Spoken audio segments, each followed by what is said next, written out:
Olá, realizas! Bem-vindos a mais um Prazer Caos. Eu sou Bruno Sancofá, estou tendo a honra de estar nessa gira aqui hoje, de ver essa energia caótica aqui, ó, borbulhando, de estar com Vanessinha maravilhosa, incrível, que eu conheci nos dias mais loucos que a arte poderia me proporcionar. Vou me apresentar primeiro. Eu sou advogado, sou mestre de Sociologia e Direito, sou artista cênico, sou também cantor, também sou consultor de diversidade, também sou ativista. E faço os negócios aí também que eu vou escrevendo, os negócios que eu vou escrevendo, aí tô escrevendo, e quanto mais eu vou escrevendo, eu vou escrevendo, tá? Eu sou um homem negro retinto, eu tenho dreads longos, que na ponta são descoloridos, eu tenho olhos castanhos, eu estou com o cabelo preso, eu estou com um blazer marrom e uma blusa cinza por dentro, estou com um colar dourado maravilhoso, cujo pingente é de búzios, ele que vai reger essa nossa relação aqui hoje, e também estou com as minhas guias de Oxum para plantar a fertilidade nesse lugar e vamos ver o que vai acontecer. Estou com Vanessa, que vocês já conhecem, e com ela já viajam há bastante tempo. Vanessa, por favor, se autodescreva. Olha, eu tava te escutando e eu sempre penso assim, gente, que vozeirão, né? A voz vai tomando o ambiente. Fico nervoso, aí vou errando as coisas, aí vou ficando mais nervoso, a voz fica mais grave. Normal. E vocês não têm ideia da energia dessa sala hoje, tá? Extremamente especial, né? Eu sou uma mulher branca, cabelo encaracolado, meio castanho, né? Com vários adereços coloridos, como sempre. Meus olhos azuis hoje, não meus olhos azuis, mas né? Uma maquiagem azul aqui, porque eu gosto das cores. Hoje eu tô com uma blusa que tem laranja, azul, verde, como se tivessem rajados de tinta aqui. E assim, muito feliz por esse encontro. Eu sempre digo, caos traz, sabe? Solta que o caos traz. E eu acho que foi o caos que trouxe você. Eu tenho certeza que foi. Pra gente não aqui. Acho mais não, tenho certeza. Meu Deus do céu. E assim, eu vou te dizer uma coisa. Todos os encontros que o caos traz, nossa, eles são assim de alma, Axé. de tanto aprendizado, de tanta troca, que eu falo assim, quando a gente começa a fazer algumas coisas, um projeto começa a atravancar, eu falo, solta que o caos traz. Solta que acontece. Meu Deus. Você lembra quando a gente se conheceu, né? Sim, e foi realmente uma energia caótica. E foi de fato a energia de Exu, inclusive porque, já é pra falar... Vai que vai. Nós estávamos numa gravadora em Botafogo. Uma gravadora que tem o hábito de dar oportunidade para os artistas se apresentarem e mostrarem seu trabalho. E nesse dia eu, como ativista e advogado, uma pessoa que sofreu racismo em 2023, que foi praticado por um motorista de um Uber, que quando eu percebi que ele não ia seguir a rota, eu questionei. E aí ele disse, então vamos para a delegacia. E nessa de ir para a delegacia, nós fomos para a delegacia. E lá ele me acusou de ser agressivo. E o policial que viu aquela situação ali de imediato, eu já havia, inclusive, oralmente classificado a situação como racista, com base, inclusive, na última atualização legislativa de 2023, do mesmo ano que aquilo estava acontecendo, que é, se aquela pessoa negra for atribuído o comportamento que cotidianamente e socialmente não é aplicado a uma pessoa branca ou a outros grupos, é racismo e deve ser interpretado como racismo. E era um policial que eu já conhecia ele de uma situação anterior, que ele já tinha se recusado de registrar racismo. E, enfim, é uma pessoa que eu estava vendo pela segunda vez, numa situação de um motorista, me tratou como bandido e de um serviço que eu estava pagando, e que ele me levou para a delegacia me acusando de ser agressivo porque eu questionei algo que eu paguei. Bom, eu já começo a falar de caos aqui, porque o que é ordem, o que é desordem? A minha coerência como advogado está em exigir que as pessoas que detêm o poder de definir as regras executem as próprias regras que as constituem quanto pessoas que exercem poder. Quando eu chego para o judiciário, quando eu chego para o executivo, quando eu chego para a polícia e exijo um comportamento que está descrito em lei, eu estou exigindo do Estado me tratar com a cidadania que disse que eu tinha lá em 1888, quando teve a suposta abolição da escravidão. E mesmo não nos dando terra, e mesmo não nos dando crédito, e mesmo não nos dando possibilidade de trabalho com dignidade, e não nos dando, inclusive, direito a afeto e constituição familiar, eu consegui me tornar um advogado, né? Eu nasci em 88, o ano da Constituição da Cidadania. Em tese, eu nasci cidadão. E 1988, o ano da Constituição, conclui 100 anos da falsa abolição de 1888. Então, assim, quando eu viro para o Estado e eu falo, olha, esse homem praticou racismo contra mim, esse homem subalternizou a minha cidadania, esse homem ignorou a minha vida, esse homem não me considera quanto humano, ou esse homem me nega um serviço essencial que eu paguei no período do capital, sabe? Nessa perspectiva mercadológica da uberitização, em todas essas regras aí que a pessoa negra não tem poder em nenhum lugar do mundo de impor e de determinar algo, e às vezes até de influenciar, não tem. Eu segui a regra do jogo, assim como eu estudei 6 anos de direito para virar advogado. E fiz mais 3 anos de mestrado para virar mestre. E fiz mais 3 anos de arte cênica para virar artista. Talvez não. Talvez eu sempre tenha sido. Mas a minha questão nesse dia foi exatamente essa. Eu estava indo para a faculdade de teatro, o motorista não seguiu a rota, ele me levou para a delegacia e o policial não queria, no mínimo, nem pegar as informações de nome daquele motorista.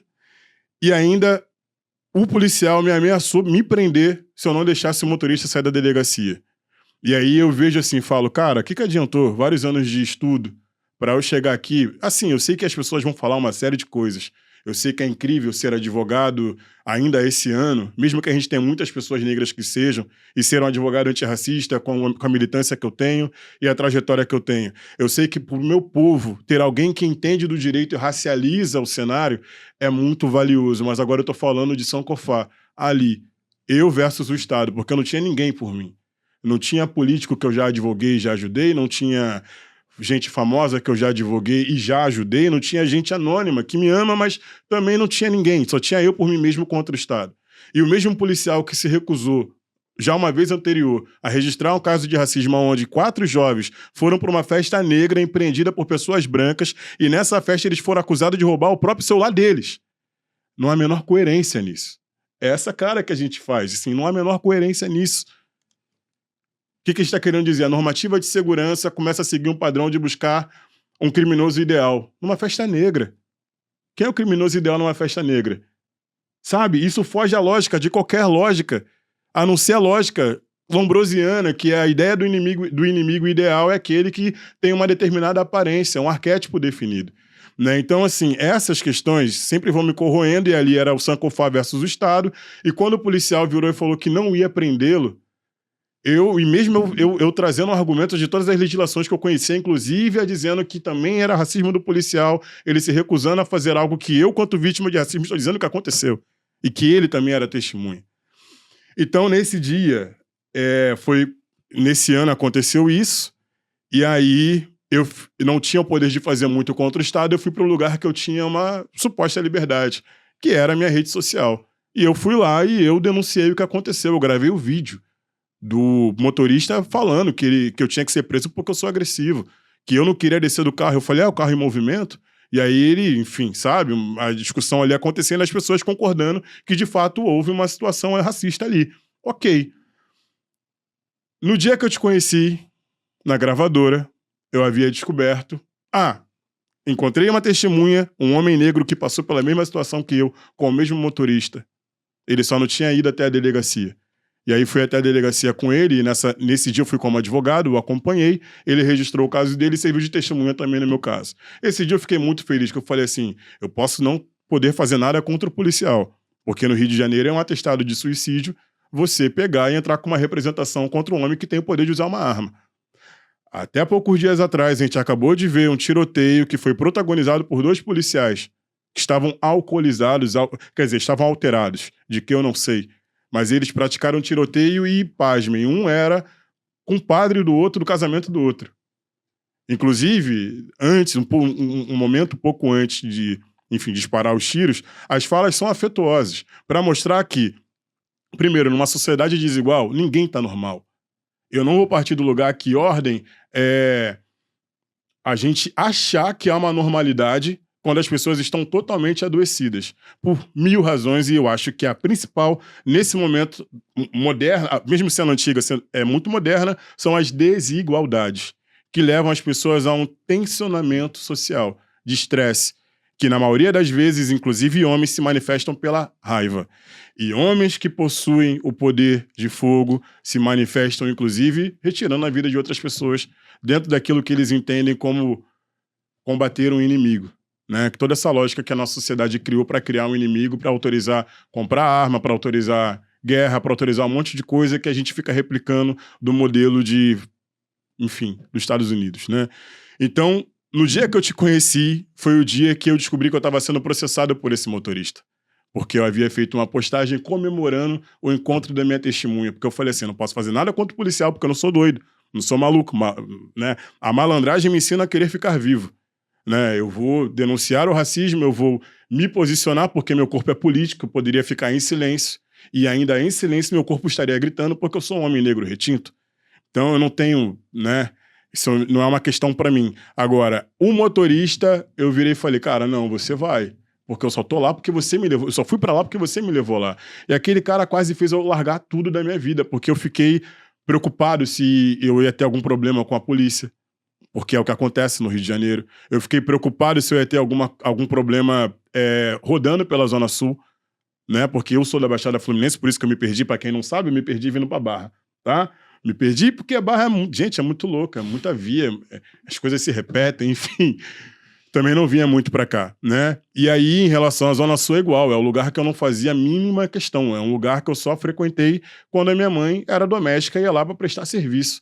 Eu não tinha boas recordações nem da praia da Zona Sul. O que eu lembro é a polícia impedindo as pessoas negras de pegarem os ônibus para não incomodarem os turistas num território que deveria ser também nosso. Que aí eu vou de novo discutir. Qual é a perspectiva de cidadania? Se essa cidadania é negativada ou ela não existe, o que a gente está falando de ordem? Por que tem ordem escrita na bandeira? Para falar de causa, eu preciso falar de ordem. Porque ordem é necessariamente a denúncia da desordem. Os dados do Brasil mostram, o Brasil é a denúncia da própria desordem. Com muita riqueza, com muita grandeza, com muita história, com muita profundidade. Mas a gente ainda não consegue ser disruptivo com aquilo que formou esse país, que foi a colonização. A gente não consegue. As estruturas não... Falei pra cacete. Não, eu tava aqui te namorando quando você tava falando. Porque tem tanta coisa na mesa que você tá trazendo, né? E essa pergunta inicial que você fala, né, sobre o que é ordem, eu acho muito interessante, assim. Eu sou uma pessoa suspeita para falar de caos, mas aí eu gosto de voltar nesse lugar, né? Porque uma ordem que ela é estabelecida por uma pessoa, vamos colocar assim, e essa ordem, ela não se movimenta com a vida, com a consciência, com as pessoas, com a sociedade, que ordem é essa?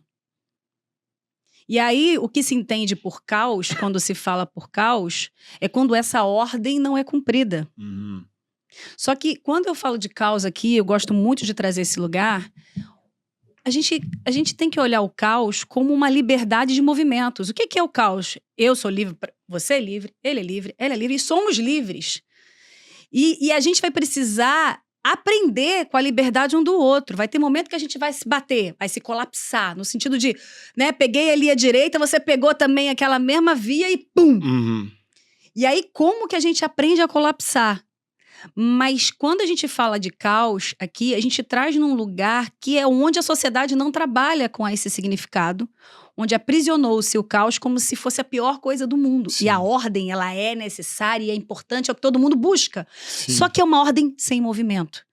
É uma ordem que está presa ao medo, é uma ordem que está presa a estereótipos, é uma ordem que está presa a julgamentos pessoais, a históricos pessoais.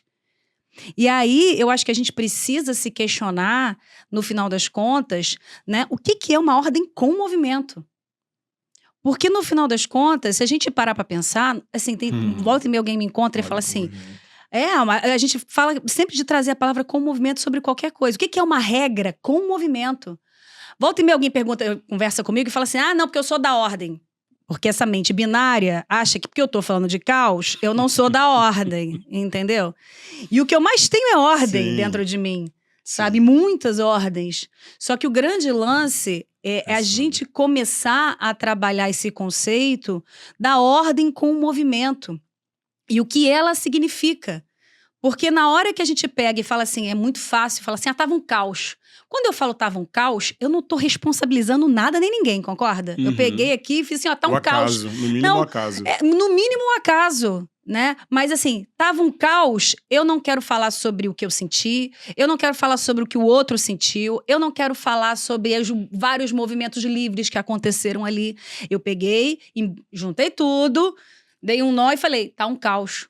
Porque aí eu não me responsabilizo. Então, o caos, ele virou... Outro dia eu chamei aqui o caos de boi de piranha, que é isso, entendeu? Ele virou esse lugar que, no final das contas, é onde eu acredito que mora nesse sentido. E nesse agora, um processo de libertação nosso. Porque, assim, eu acredito que, como sociedade, a gente precisa aprender o que é uma ordem com o movimento. O que é uma regra com o movimento. Ano passado eu não sabia que eu estava sendo machista, mas agora eu sei. E aí, o que eu faço com isso? Sabe? Porque, no final das contas, quando uma pessoa fala assim, eu não posso mudar minha vida inteira, foi assim, bom, você não pode mudar, pode partir. Não precisa ficar aqui, porque a gente é um ser mutante. Nosso corpo, ele né? Tá acontecendo um monte de coisa no seu corpo agora, no meu corpo, que a gente não controla. Só que a gente colocou esse lugar da ordem e aí faz com que coisas como essas aconteçam. Porque aí, quem grita mais é a ordem que prevalece. Quem tem a massa, né, do tempo, do século, a seu favor, é a ordem que prevalece?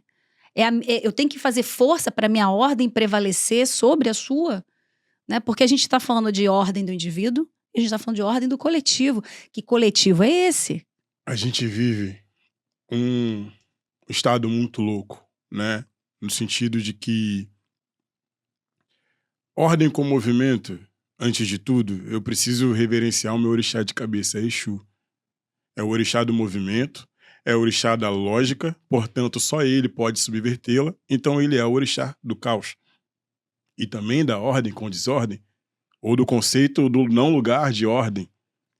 E aí, quando tu fala a ordem individual e a ordem coletiva, e essa ordem coletiva de quem tem o poder de imprimir essa ordem, a gente está falando da ordem dos homens mesmo, da subalternização, que é uma característica do direito antidiscriminatório para determinar quando há a influência do racismo como sistema, sabe? E racismo não o racismo que eu estou falando da ordem contra negros, eu estou falando de racismo como sistema de vantagem e desvantagem, ou seja, de igualdade e desigualdade. Uma igualdade para poucos para criar desigualdade para muitos, como sistema, né? Tanto que quando a gente juridicamente vai abordar a questão da transfobia, por exemplo, hoje a transfobia se resolve pelo sistema que combate o racismo.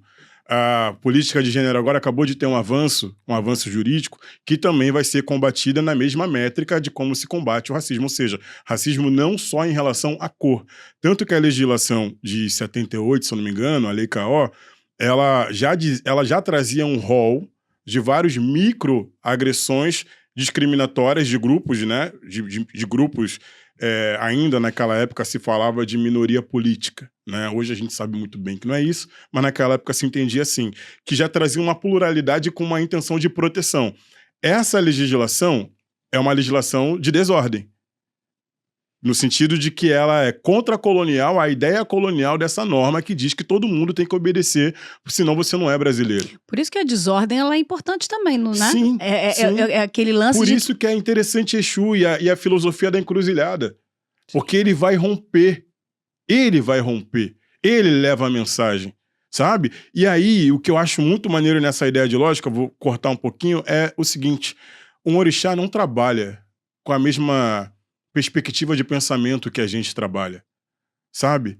Se fizer sentido para nós, para ele tem outro. E quando não faz sentido para nós, talvez seja o sentido dele. E isso é muito maravilhoso, porque o que vier será necessariamente disruptivo de qualquer lógica. E no Brasil a gente tem uma herança de uma perspectiva lógica do autoritarismo, que não pode se confundir com a ideia de ordem legal. Mas foi tão desvirtuada e pelas próprias instituições que é muito difícil de conseguir trazer essa palavra, por exemplo, uma palavra que está esculpida na bandeira do Brasil, né, e que vem seguida da palavra progresso, ou seja, que nós, quanto povo, deveríamos caminhar numa direção de evolução quanto nação. A gente lá em 78, quanto o movimento negro está falando assim, criamos a legislação antirracista porque não fomos inseridos no projeto de nação. Assim como os indígenas que ainda tinham menos voz nesse período, dizendo, estávamos aqui primeiro, vocês chegaram.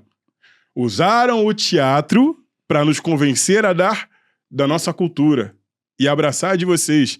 E nós não fazemos parte do projeto de nação, assim como outras identidades foram sempre apartadas e a necessidade de você ter uma legislação que fosse contracolonial.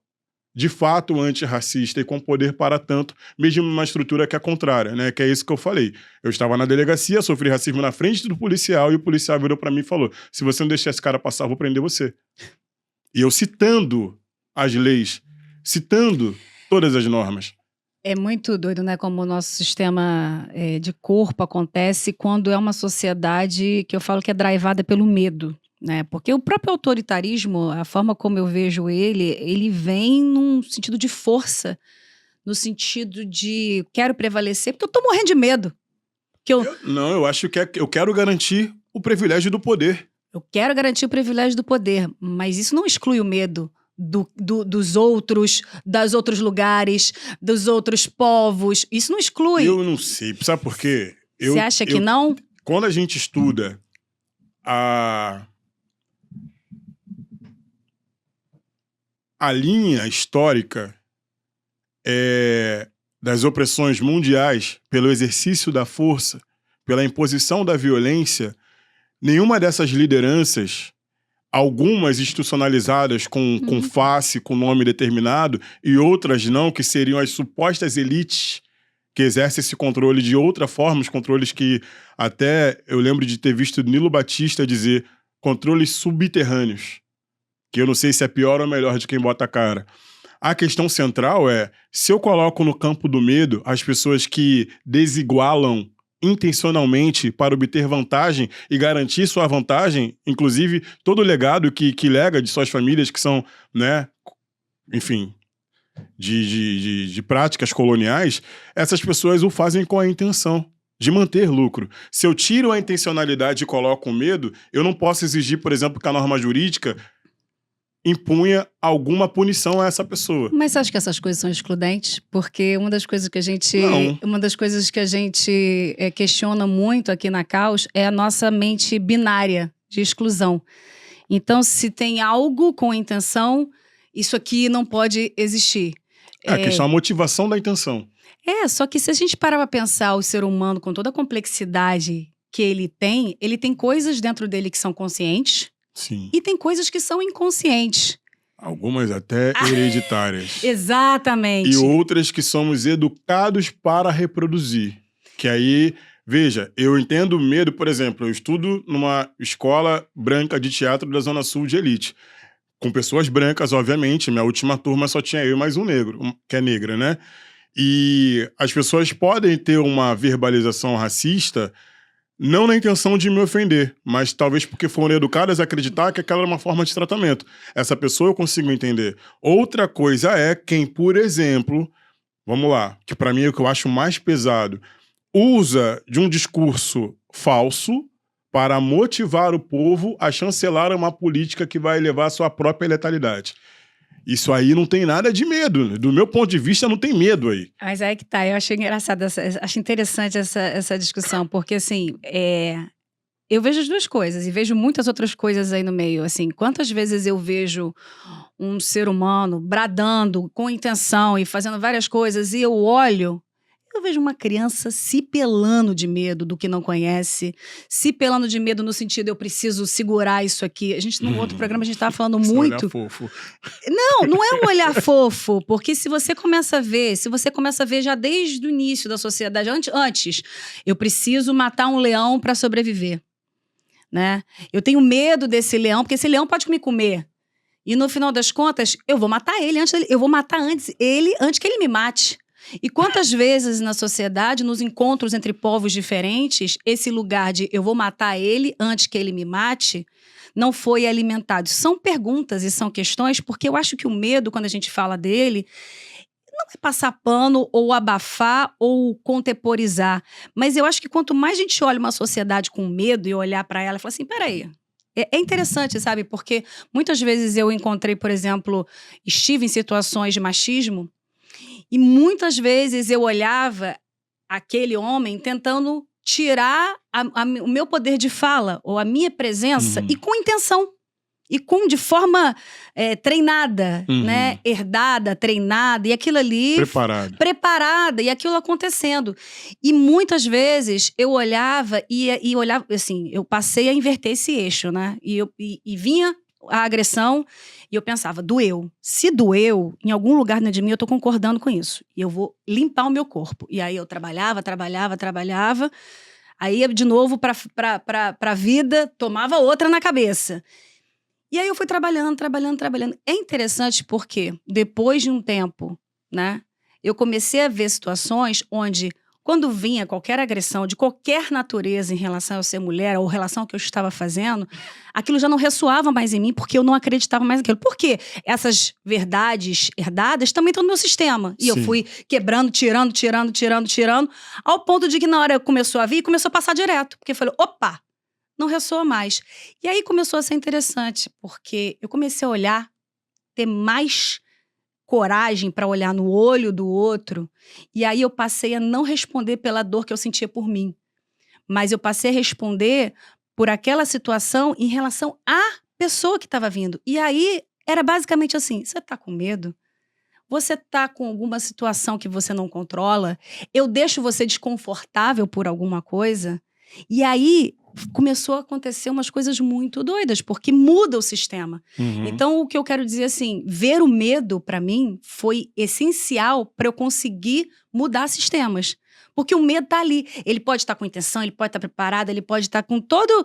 Mas se eu retiro o medo que tá no ser humano de forma essencial... Sabe? Quando a gente fala de um momento de inteligência artificial, onde as pessoas têm medo de perder emprego. A gente fala de uma sociedade desigual em vários níveis e as pessoas têm medo de morrer porque o que elas têm no dia a dia colocam elas em situações vulneráveis e que isso é um problema. Então, o medo, ele vai... Eu sinceramente, eu olho para a sociedade hoje e é muito interessante, porque quando eu vejo um homem extremamente poderoso para a sociedade, eu olho para o olho dele. E eu vejo ali uma criança gritando para existir, ele não me apavora. Mas que tem medo ali? Tem. É um lugar de... A minha sensação é que se eu ignoro o medo da ancestralidade, o medo não abona ninguém, sabe? Mas a sensação que eu tenho é que ele coexiste. E isso... A partir do momento que eu consigo perceber que ele coexiste, é mais um elemento na mesa para a gente conseguir trabalhar. Porque se a gente não coloca o medo na mesa, a gente fica, às vezes, reproduzindo, e eu estou falando por mim, às vezes eu me via reproduzindo o comportamento de quem está gritando comigo. O outro gritava comigo e eu, com meu medo, eu gritava também. Quanto mais eu fui... Na verdade, limpando. No outro programa, a gente falou uma coisa que o Jung falou na peça que a gente foi ver agora recentemente, que ele fala, a gente precisa trair, às vezes, a ancestralidade. Porque a ancestralidade não fez tudo correto também. É tudo um processo de aprendizado. No sentido de... Aí, vamos lá. O que se entende por ancestralidade? O que se entende por ancestralidade? Eu ainda ia comentar o outro ponto que você tava. Muitas coisas em cima da mesa. Vambora. E aí, pra mim, tá tudo no mesmo bojo também. Mas, ó, o que você trouxe, eu acho muito interessante, porque a gente só consegue comentar sobre uma coisa dessa que a gente tá falando, né? Sobre as nossas...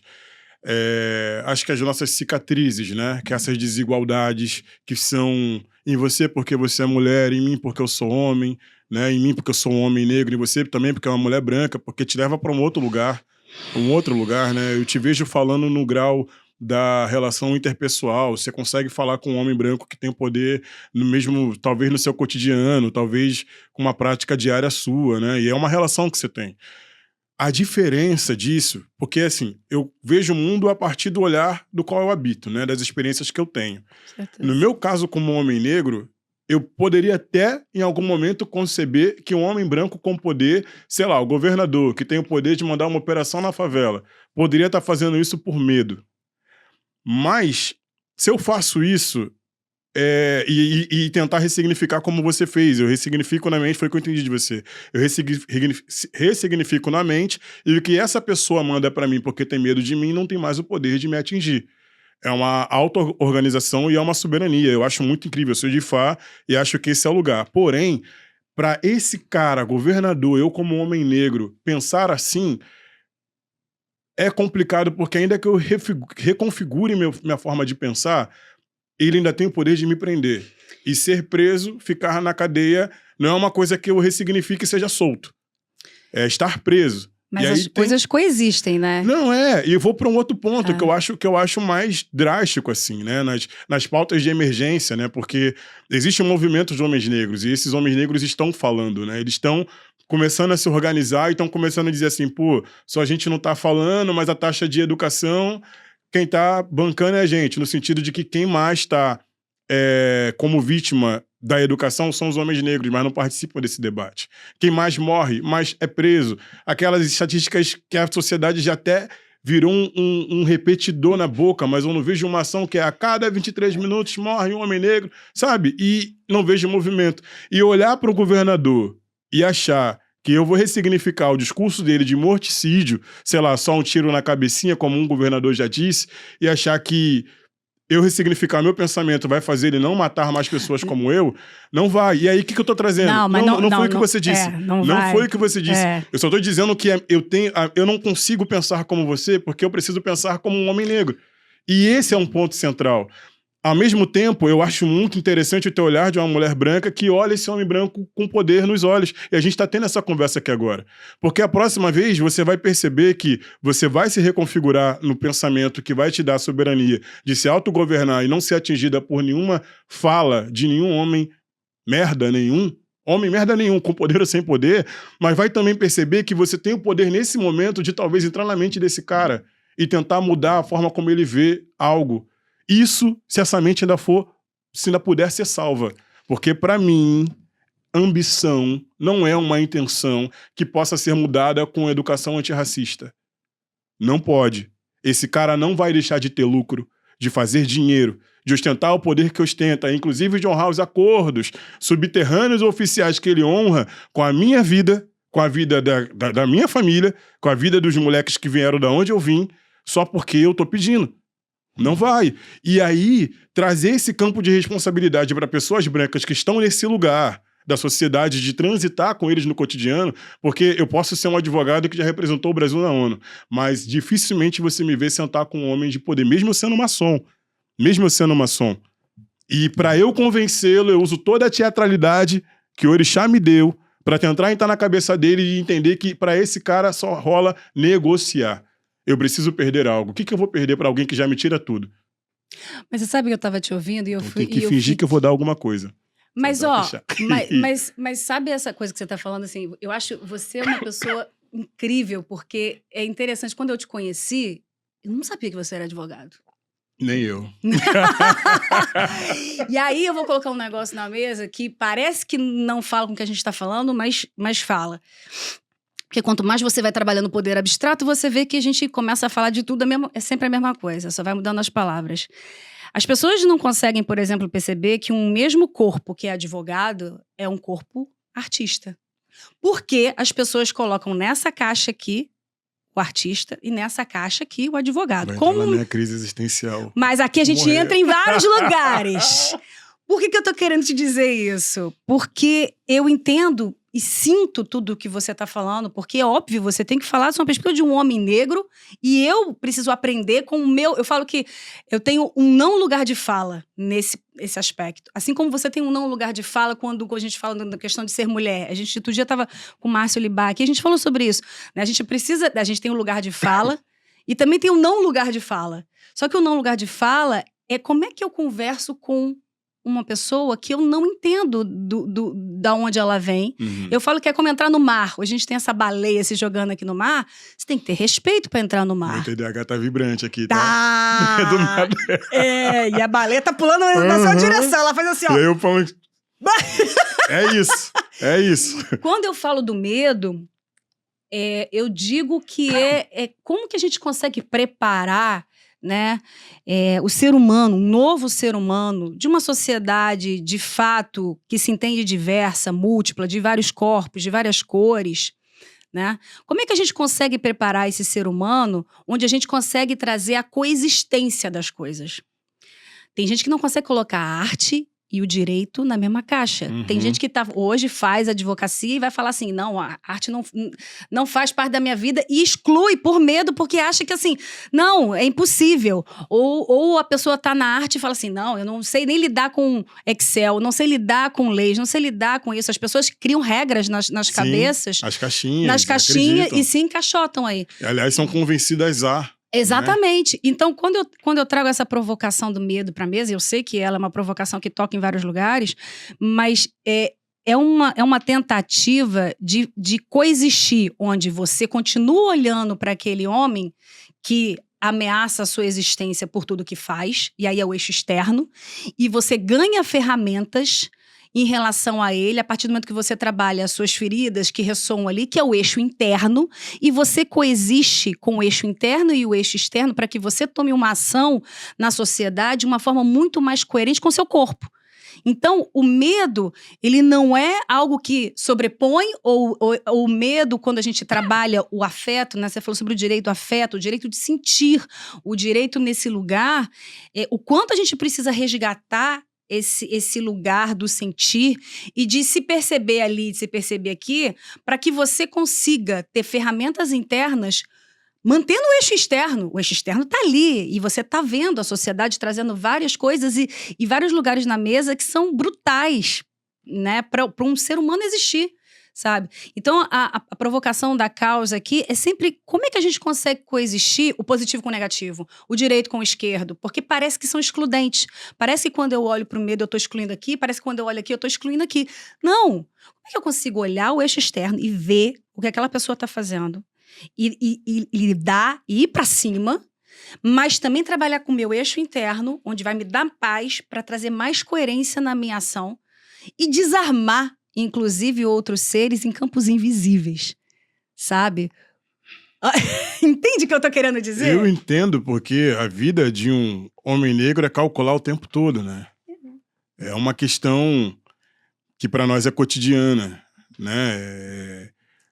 A polícia tá ali, o segurança tá me olhando, essa moça segurou a bolsa, o que ela tá pensando, né? Essa pessoa não tem interesse em mim por quê?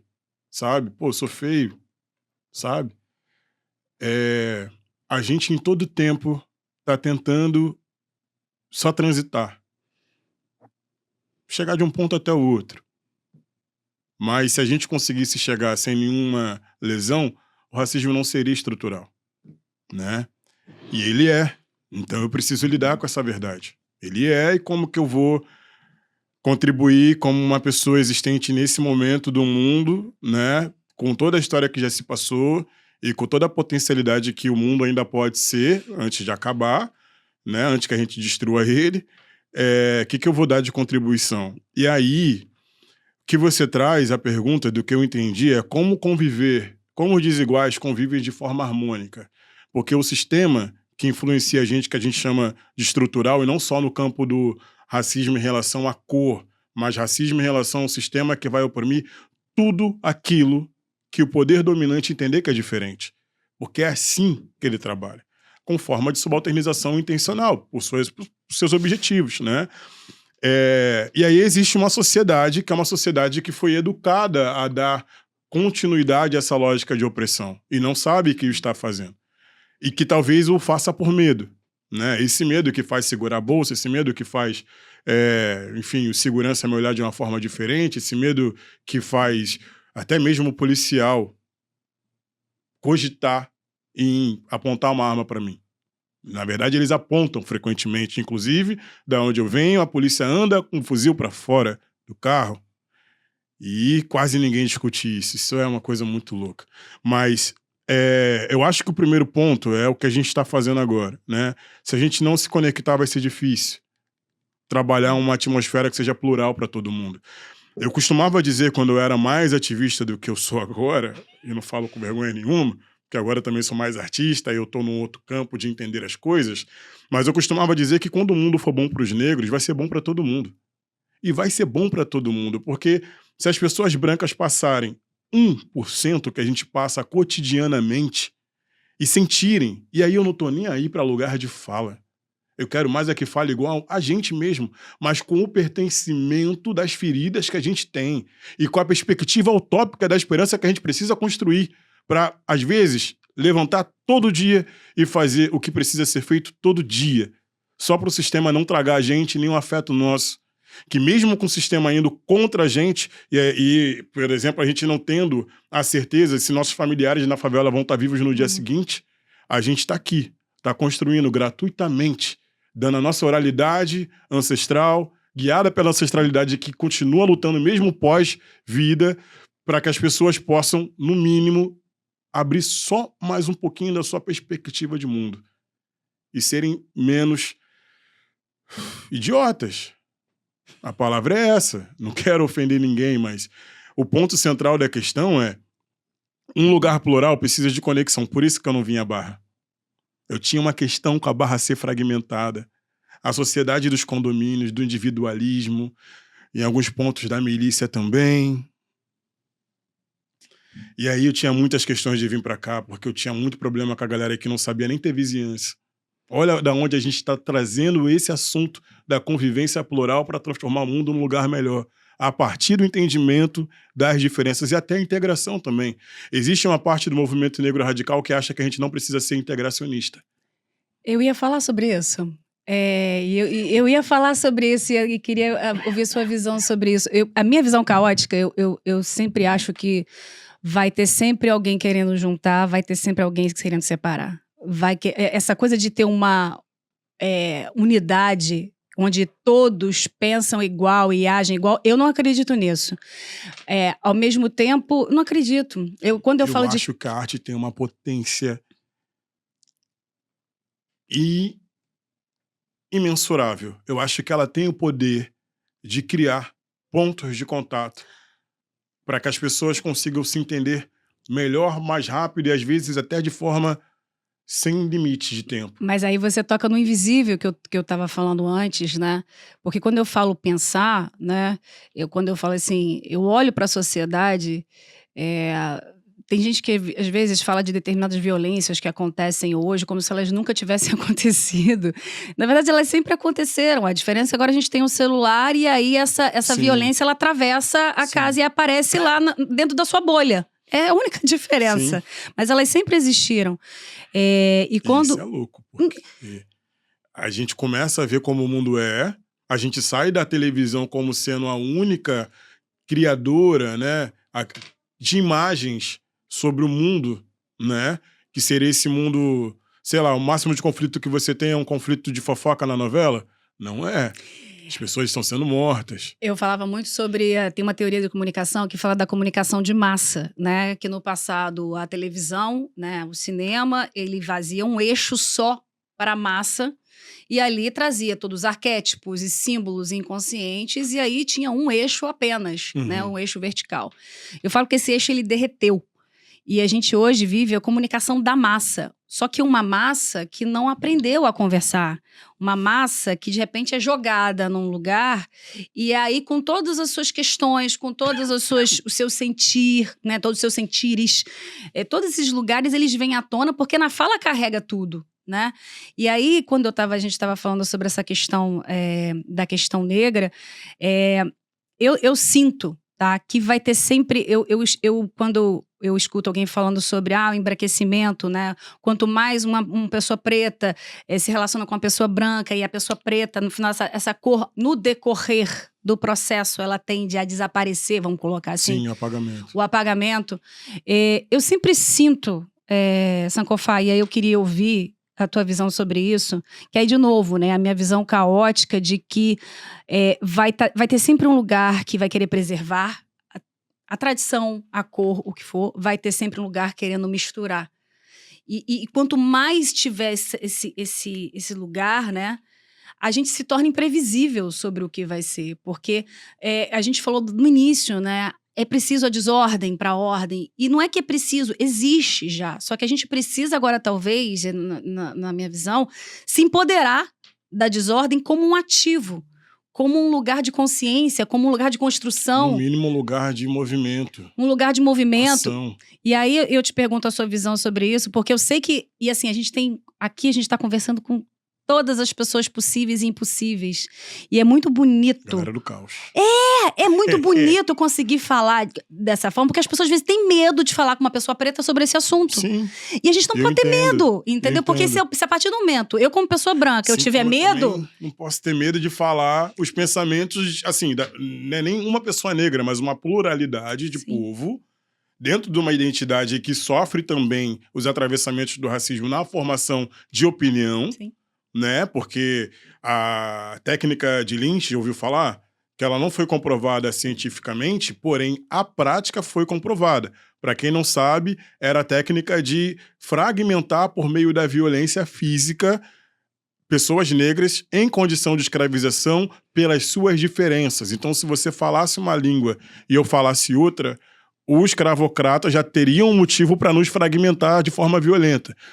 Coloração de pele, arquétipo de nariz, canela grossa ou canela fina para o trabalho, né? Dentes, tem ou não tem, todos os fatores que poderiam levar a uma fragmentação. Isso é uma técnica colonial de controle da mente através do sufrágio físico, ou seja, a tortura, né? Então, quando você me pergunta sobre relacionamento interracial, eu vou ser muito franco. Vou fazer aqui a ressalva de novo, sou um ativista safado, assim como também sou macumbeiro. Safado no sentido de que não estou atualizado com as questões plurais, né, que meu povo tem produzido sobre isso, mas em um momento eu já estive, e bastante, e ainda mantenho meus pensamentos desse período. Acho que não mudou, acho que não teve uma razão ainda que pudesse mudar isso drasticamente, mas para o movimento negro brasileiro, movimentos negros brasileiros, até onde eu sei, a prioridade, pelo menos os raízes, que vou me corrigir até de uma coisa, mas os raízes entendem que a pauta sobre o relacionamento interracial não é mais prioritária do que a preservação da vida e da acessibilidade e promoção dos acessos e ocupação institucionais, né? Mobilidade da população negra, sobretudo mobilidade econômica, que vai fazer a gente conseguir sair dessas violências mais drásticas, né? Enfim, não é mais importante. Porém, existem outros núcleos de movimentos negros que foram se formando com o advento da internet e foram criando suas opiniões e também foram se formando com a conexão da institucionalidade acadêmica, que é uma forma de produção de verdade colonial também. Ainda que se pretenda ser decolonial, por exemplo, muitas mulheres negras aprenderam sobre relacionamento, politização do relacionamento, com o feminismo branco. E não com o mulherismo africano, que é aquele que iria incluir o homem negro dentro da perspectiva de entendimento da politização do relacionamento, né? E o feminismo não o faz dessa forma, né? O que eu vejo na prática, por exemplo, são mulheres brancas que não odeiam seus pais, nem seu filho, nem seus irmãos. Elas falam mal do homem. E da mesma forma como a política de drogas precisava de um criminoso ideal, como a política de criminalização patrimonial precisava de um criminoso ideal, e todos esses criminosos ideais tinham a mesma característica que Lombroso definiu, quer dizer, Lombroso definiu na Europa e Nina Rodrigues trouxe para o Brasil, que eram o nariz de um homem negro, o arquétipo de um homem negro, a cara de um homem negro, o jeito de um homem negro. É por isso que o motorista do Uber vira para mim e fala que eu sou agressivo. Por eu exigir que ele siga o caminho que eu paguei para ele fazer e não prejudicasse meu objetivo, o meu compromisso. Então, essas pautas para nós são mais sérias, porém, a gente tem alguns movimentos que lidam com relacionamento interracial como se fossem as pautas prioritárias. Se for por essa razão do relacionamento interracial de homens negros com mulheres brancas, o que, até onde eu estudei, é uma falácia, porque os relacionamentos periféricos são racializados, eles são raciais, né? E aí isso vale tanto para fala de homem negro como fala de mulher negra, né? Tipo, a gente que fica se acusando de você se relaciona com pessoas brancas e agora eu vou te dar mais uma morte política. Pronto, você agora não vai acessar nada que eu pudesse fazer você acessar. E a gente acaba regredindo nesse processo. Agora, se o discurso é o não apagamento de um povo pelas técnicas de embranquecimento que teve no período Vargas, teve higienista também de Pereira Passos, se eu não me engano, que vieram nessa intenção de apagar pessoas negras dentro do cenário brasileiro, eu vou concordar com o movimento, independente da origem que ele tenha. Se for para preservação patrimonial, pensando no quantitativo patrimonial de pessoas negras, no sentido de que o patrimônio pode alavancar o bem-estar de uma família. E dali, várias gerações. Eu vou ter questões, sim, com o relacionamento interracial, porque significa que você não está subindo como povo. Você está subindo, na verdade, no processo de embranquecimento, porque o que tende a acontecer é o apagamento. Então, a gente tem uma questão, e essa forma de gestão patrimonial coletiva interpovo é o modelo africano que a gente tem. Então, assim, a gente deixou de praticar uma tradição porque uma informação não chegou para essa, ou ela também chegou e ela decidiu não seguir. Porque a gente ainda tem dificuldade, e se a gente não tivesse o racismo, não seria o racismo, né? De difundir as nossas práticas ritualísticas e tradições e cultura africana num país que tem uma diáspora, uma das maiores, se não é a maior diáspora, acho que é a maior diáspora do mundo. Maior diáspora africana do mundo. Mesmo assim, a gente não consegue se conectar a essas vertentes. Então, assim, eu acho que tem coisa mais prioritária, não vou falar séria, mas prioritária. Para eu pensar em me relacionar, eu tenho que estar vivo. Eu adoro quando você fala, porque você traz vários pontos a serem observados, e eu acho que isso faz parte da gente como sociedade perceber o quão complexo nós somos em vários lugares, porque e quão contextual pode ser a nossa resposta. Né? Aí, de novo, a questão do movimento, né? Da gente ser movimento, né? Essa coisa, às vezes, as pessoas falam, isso é muito complexo, eu não vou entrar. É porque eu preciso decidir, é o dia a dia, é o superficial, mas quantas coisas você trouxe e que está no dia a dia de uma pessoa. Sim. As pessoas, às vezes, acham assim, não vou olhar isso, mas isso está sendo já atuando sobre o corpo dela. Então, o quanto a gente, na verdade, perde ao ter... né, receio, porque eu não tenho tempo para entrar nessa profundidade, sendo que essa profundidade já entrou em você. Sim. Né? A gente não tem escolha, é isso que eu falei. A gente tem que conviver com essa realidade e, apesar dela, transitar nesse mundo. Com esse corpo político. Transitar e perceber as mudanças para, às vezes, mudar, né? Porque, por exemplo, quando eu te escuto, né, o quanto, na verdade, às vezes... determinadas lutas que parecem a favor, elas estão sendo utilizadas como massa de manobra e se tornando e virando contra a própria luta, né? Por isso que a gente vai discutir Exu na perspectiva de caminho. Eu ia voltar no Exu, porque quando eu conheci esse homem, gente, aí eu vou falar a minha percepção, porque eu não conhecia nada de Sankofa. E aí, de repente, eu entrei na sala e você já estava cantando. Já estava? Já estava cantando. E, bicho... eu vou te dizer uma coisa, ali não tinha homem, mulher, preto, branco, não tinha... eu lembro do teu olhar, sabe? E você dizia, você vai saber muito melhor do que eu para contar, mas você falava um lugar de orixá estar encarnado. Era. E aquilo ali me atravessou de um jeito, né, que eu fui para um lugar que é vazio, sabe? E que é alma. E que quando, sabe, o seu olho, ali, quando eu encontrava com o seu olho naquele lugar, a gente é presença, sabe? E aí eu fico me perguntando o quanto a gente consegue lidar com todas essas questões que a gente está jogando na mesa a partir do momento que a gente desenvolve, encarnar como alma. Sim. E olhar um para o outro e... sabe, atravessar um ao outro, porque a gente se atravessa, é igual a gente tem essa baleia pulando, assim, essa baleia ela só está pulando no mar, mas olha o tanto de água que ela mexe, o tanto de coisa que ela movimenta, simplesmente porque ela existe. Então, por eu existir, eu movimento um monte de coisa, por você existir, movimento um monte de coisa, e eu preciso respeitar a tua existência, né, e as águas que são mexidas, porque a gente está no mesmo mar. Sabe? Então eu fico me perguntando o quanto a gente, às vezes como sociedade, a gente fica na questão do pensamento, do cognitivo e dos dados, e aí de novo eu trago da questão da coexistência. Como é que a gente traz a alma para a mesa? Sim. Sabe? Para a gente conseguir abrandar, para a gente conseguir escutar, para a gente conseguir mergulhar talvez nessa profundidade, não através dos dados, porque talvez a gente vai levar muitos séculos através dos dados. A gente não vai ter essa capacidade, uma cabeça vai pifar. Quando a gente começa a ver a complexidade. Mas o quanto que a gente ganha como sociedade a partir do momento que eu começo a sentir a complexidade. Eu começo a sentir o mar. E aí, dentro da minha complexidade, eu não vou ficar tentando entender cada gota, porque senão eu vou pirar.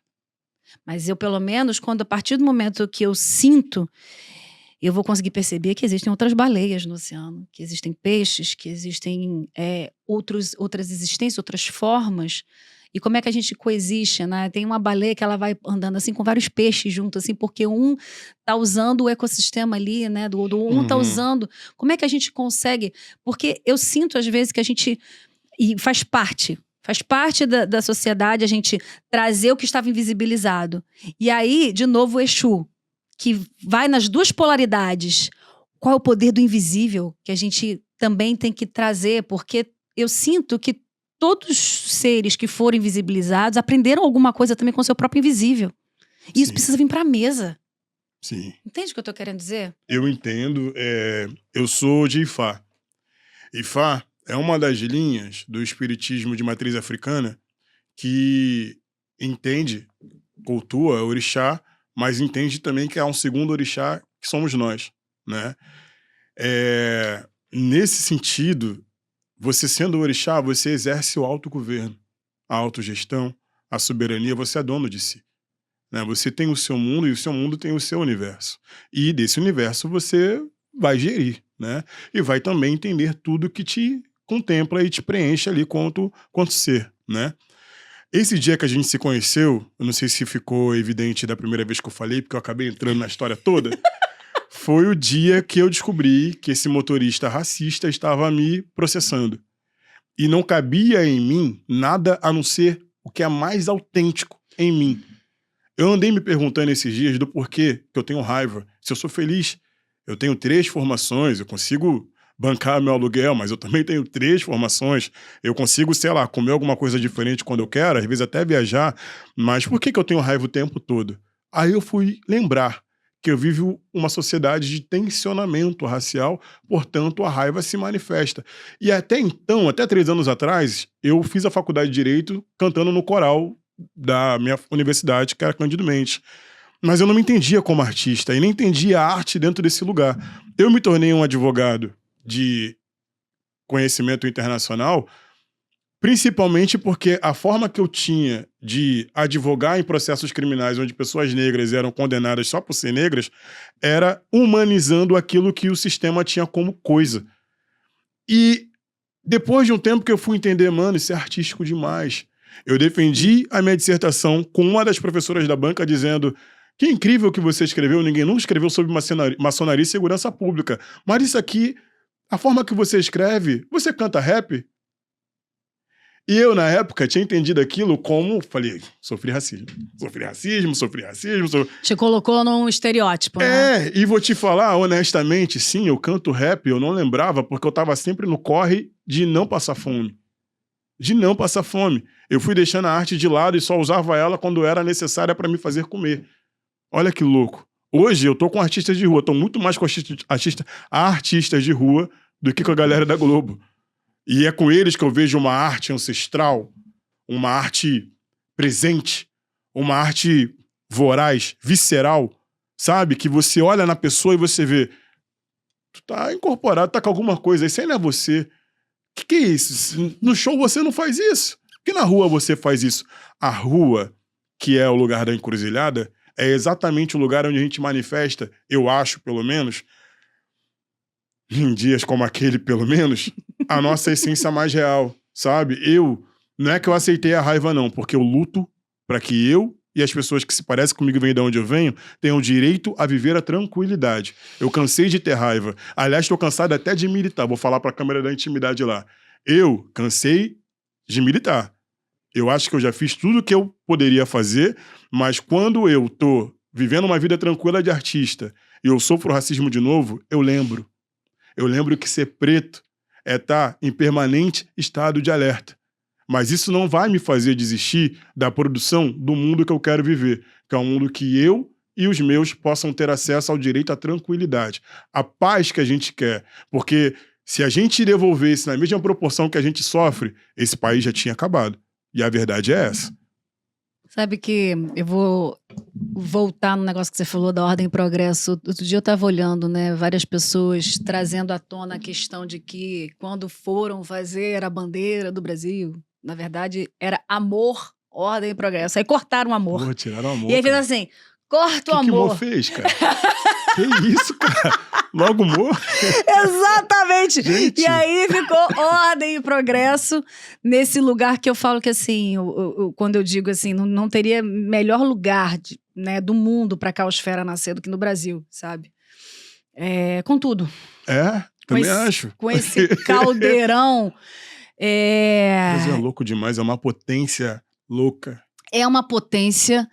E eu sinto que, eu acho que essa discussão, né, o quanto a gente se permite atravessar as nossas fronteiras para a gente cada vez mais trazer esse lugar que você disse que alcançou nesse dia, onde você não pensou em medo, você não pensou em nada das coisas da matéria. Pensou? Então, não pensei, era um dia que eu deixei a raiva me levar, me trazer quem eu sou. Mas como eu disse, como homem negro, inclusive, que militei 10 anos como advogado e criminalista, estudei segurança pública na faculdade e vivi vários processos antirracistas, nós temos que calcular para ficar vivo. A malandragem não é dizer a verdade, é saber dizer a verdade de uma forma que você não coloque sua vida em risco. Sabe como eu vejo a malandragem? A malandragem eu sinto que é a nossa habilidade de fazer curva. Também acho. Inclusive a filosofia da cobra. E aí eu volto na questão do movimento, porque quando eu tô trazendo esse lugar, né, é porque às vezes as pessoas têm muito uma sensação de que você não está empoderado da raiva, te coloca vulnerável para que aquilo, né, te atinja, né? E a gente fica nesse Sim. sistema eterno. Sim. E eu me pergunto o quanto a presença, né, o quanto a presença ela pode nos ajudar a fazer curva, para que a gente transforme transforme a presença também como uma ferramenta de defesa. No sentido de, sabe, eu falo muito sobre isso aqui, né? Os pássaros, eles saem antes da chuva chegar, sabe? Como é que eu consigo fazer curva num discurso? Como é que eu consigo fazer curva no corpo? Como é que eu consigo trazer a presença num lugar? Isso eu sei que é um lugar que muitas vezes as pessoas acham que os deuses estão lá no Olimpo, estão separados, que isso é muito divino para qualquer corpo. E eu acho que o corpo por si só ele é divino. A gente que tem castrado essa divindade, sabe? Então, eu queria, nesse momento, trazer esse lugar mesmo para a gente refletir e fechar com aquele fechamento que continua em processo. Sim. Da presença que vai te dizer, vai para a direita, vai para a esquerda, vai por baixo. E às vezes você não precisa nem entender. Porque o nosso sistema nervoso quer entender e quer parametrizar e quer trazer. E aí você trouxe uma questão no passado, né? Dizendo assim, o orixá às vezes ele vai falar o que é e você não vai nem entender por que aquilo acontece. Então, o quanto a gente consegue se surrender, sabe? Se entregar ao desconhecido. Eu recentemente não tenho seguido nem as orientações dos orixás sem ser de forma crítica.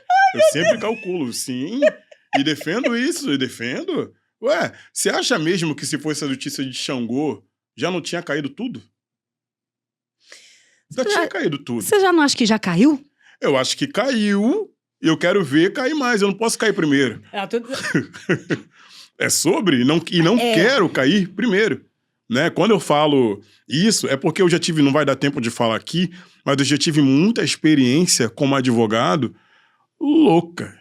Tanto de santo, entidade é a melhor palavra, mandar me contratar. Inclusive, isso aconteceu hoje.